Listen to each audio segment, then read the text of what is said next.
माताओं एवं बहनों और बूढ़ बुजुर्ग, पिता तुल्य और नौजवान भाइयों, हम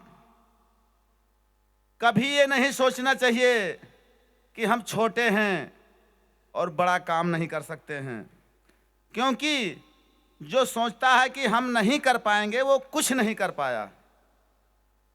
हमारे स्वामी जी जब हमारा संबंध हुआ था 2011-12 में, तो शायद उस समय हम इतना बिगड़े थे कि 20 चिलम गांजा पीते थे और 20 कम से कम 20-30 वो गोमती खाते थे। और शायद अभी नाम सुने होंगे बहुत लोग स्प्रीट का, लेकिन स्प्रीट मैं पी चुका हूँ। और गोंडा में मिलती है कहाँ, वहाँ जितने लोग जानते हो बता दो तो मैं जान जाऊं कि सबको मालूम है, लेकिन मेरे को मालूम है कहाँ मिलती स्प्रीट। पीने वाला गोंडा में हमारे गांव में एक व्यक्ति था, वो उसका मृत्यु हो चुकी है, उसका नाम नहीं बताएंगे क्योंकि वो बड़े पोस्ट पे थे गांव के। वो कभी कभी उसका यूज करते थे, लेकिन जब स्वामी जी ने हमारे गांव में प्रवेश किया, हमारा वो होटल है जहाँ टंकी पानी की है, तो बैठे थे स्वामी जी, तो चरण छूकर मैंने पहलेगी और आशीर्वाद ली। उसके बाद मैं सोचा आज मैं घटने में गिरने वाला हूँ, मेरे को डर लगा, लेकिन गांजा मैं पीते रहा।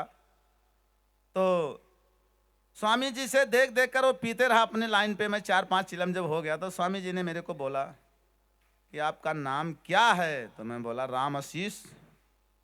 कहीं ठीक है, आप कुछ दान कर सकते हैं? तो हम कहा महाराज जी, मैं बचपना से संत समाज में भी रहता हूँ, संत के वचनों का पालन करता हूँ, यथा योग्य जो हमारे पास हो सकेगा वो मैं दान अवश्य करूँगा महाराज। महाराज ने बोला कि आपके पास इतना धन है, इतना धन है कि खजाना भरा है, जितना कोई सोच नहीं सकता है, इतना धन है, और आप मेरे को थोड़ा सा दे दीजिए। हम पर गए उसी तरह जिस तरह विश्वामित्र ने हरिश्चंद्र को छला था। हमको वो दिन आ गया कि हम तो आज घटना घट चुका हमारे ऊपर, लेकिन साहस होती है तो सफलता जरूर मिलती है। साहस बनाने पर सफलता जरूर मिलेगी, 100% मिलेगी। उसके बाद स्वामी जी से मेरी बात बढ़ गई। स्वामी जी ने 3 बाचा हमसे ले लिया कि दोगे दान, दोगे दान। मैं हाँ, 3 बार हाँ कर ली अपनी बात। उसके बाद स्वामी जी ने जब अपना आंचल फैलाया कि इसमें दान करो, तो मैं पैसा कौड़ी जो था वो निकालने लगा। जेब में 150-2 रुपया पड़ा था। बोले ये नहीं चाहिए, ये तो काल है, जंजाल है, हमको वो धन चाहिए जो अचूक संपत्ति है। हम कहा महाराज बोलिए। कहीं यही नशा मुक्त दे दो, नशा पात्र सब। अब सब लोग हमारे यार दोस्त थे, जो गांव के लोग 10-20 लोग, वो लोग क्या बोले, अरे राम आशीष तुम नहीं छोड़ पाओगे, ऐसा वैसा, तुम तो फंस गए। कहा चलो ठीक है, हम स्वामी जी से मिल चुके हैं और वचनों का पालन करने का प्रयास करेंगे, और कर्तव्य करना हमारा फर्ज है, और सफलता देने का काम स्वामी जी का है। अब हम जो कर चुके हैं बात, उसको पलटेंगे नहीं, आगे पीछे देखा जाएगा क्या होगा। उस समय हमारी स्थिति शायद सब लोग जानते हैं, बताने की कोई बात नहीं है क्या थी, आज क्या है। जब स्वामी जी ने ऐसा बोल दिया तो हम कहा ठीक है, उसी समय में सब फेंक दिया और सबको दे दिया, बीड़ी गोमती सब। उसके बाद गुजरात चले गए, मेरे पास बातचीत करते रहे बराबर। उसके बाद आने जाने लगे तो हमारा स्वामी जी का संबंध हो गया, और उसके बाद में 10-20-50 लोगों को हम लोग उसमें जा कर के जोड़े स्वामी जी के पास। बहुत लोग भी छोड़े, त्यागे, लेकिन हम लोग ये मूर्ख हैं कि हम समझ नहीं पा रहे कि असला धन क्या है।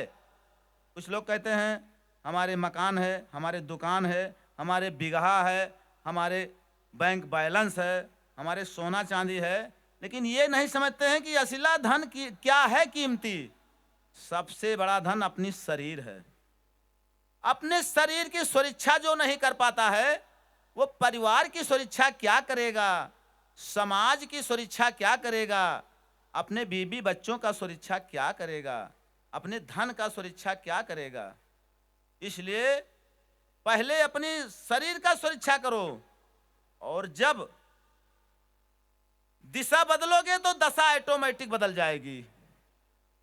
हमारे बच्चे, हम अगर गलत काम करेंगे, नशा करेंगे, दारू पिएंगे, कुछ भी करेंगे, तो बेटा हमारा अगर नहीं करेगा तो कभी कभी तो बोल ही सकता है कि पिताजी आप ये कर रहे हैं।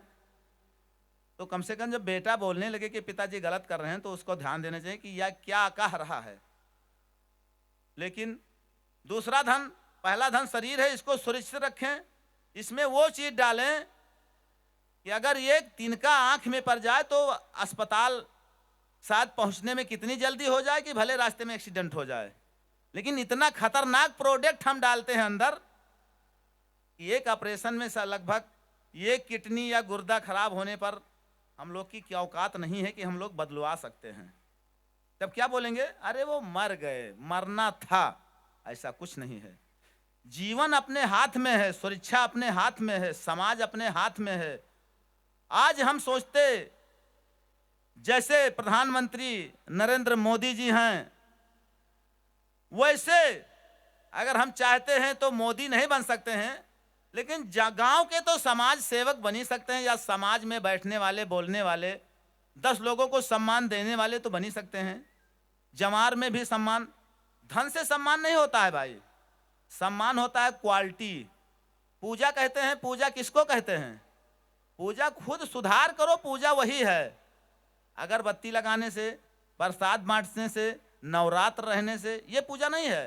पूजा पहला बुराई मत करो, बुरा कर्म मत करो, बुरी लाइन का संगत छोड़ो, और अच्छे जब बनोगे किसी को कहना नहीं पड़ेगा। जैसे हजारों के बीच में अगर हम खड़े हो जाएं, तो स्वामी जी का हमारा कोई बचपना संबंध नहीं था, ना हमारे गांव जवार के थे, लेकिन आज हमारा नाम भी गुजरात में भी चल रहा है स्वामी जी की वजह से। यहाँ भी आते हैं और हमको तुरंत फोन करते हैं। आज हमारा इतना बड़ा कलेजा हो गया है कि शायद यहाँ के जो सांसद विधायक राजा महाराजा नहीं कर सकते हैं, वो हमारे स्वामी जी कर रहे हैं। बोलो स्वामी नारायण भगवान की। ये सब जंजाल है जो कमा रहे हैं ये लोग, जंजाल है। लेकिन हमारे स्वामी जी के बातों में आओगे तो शायद आपकी जितनी पीढ़ी होगी वो सब सुधर जाएगी। और जब अपना पीढ़ी और समाज सुरक्षा कर लोगे तो समाज खुद आपकी सम्मान करने लगेगी। और स्वामी जी का हमारा एक ही उद्देश्य है। कहते हैं कि महंगाई बोले बहुत है, महंगाई बहुत है। सब्जी लाने के लिए 20 रुपया 30 रुपया किलो, फल लेना है तो 150 रुपया किलो सेब मिलता है, केला 50-60 रुपये में, बहुत महंगा है। लेकिन 500 की दारू है तो महंगा नहीं है।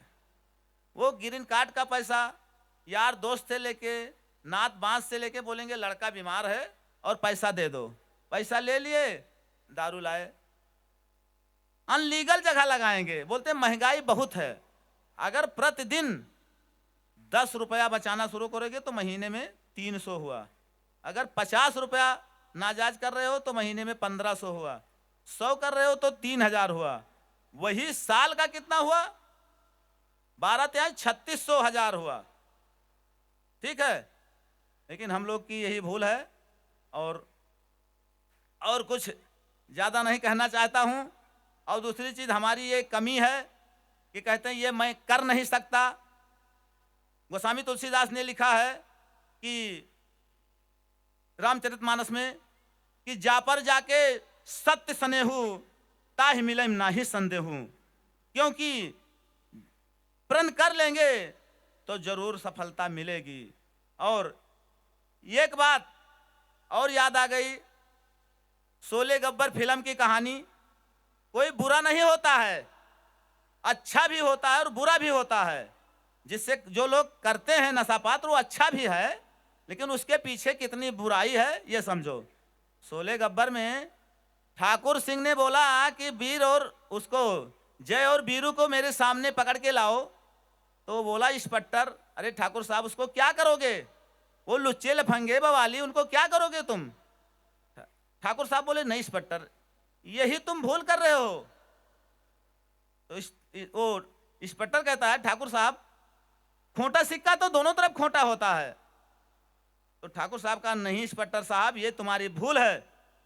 खोटा सिक्का तो खोटा हो सकता है, लेकिन इंसान एक तरफ खोटा है तो दूसरी तरफ अच्छा भी हो सकता है, इसलिए मेरे हवाले कर दो। उसने कर दिया। सब लोग देखा होगा क्या उनने कमाल दिखाया। तो ये मत समझो मैं खराब हूं, खराब ही रहूंगा। अगर थोड़ा सा परिवर्तन करोगे तो अच्छाई की कोई सीमा नहीं है। वही इंसान बुरा बन सकता है और वही इंसान अच्छा बन सकता है। उसमें कोई समय नहीं लगेगा और ना कोई पैसे की जरूरत है, ना किसी दबाव जोर की जरूरत है। खाली अपना सिस्टम और या परिवर्तन करने का है बस। बोलो स्वामी नारायण भगवान की।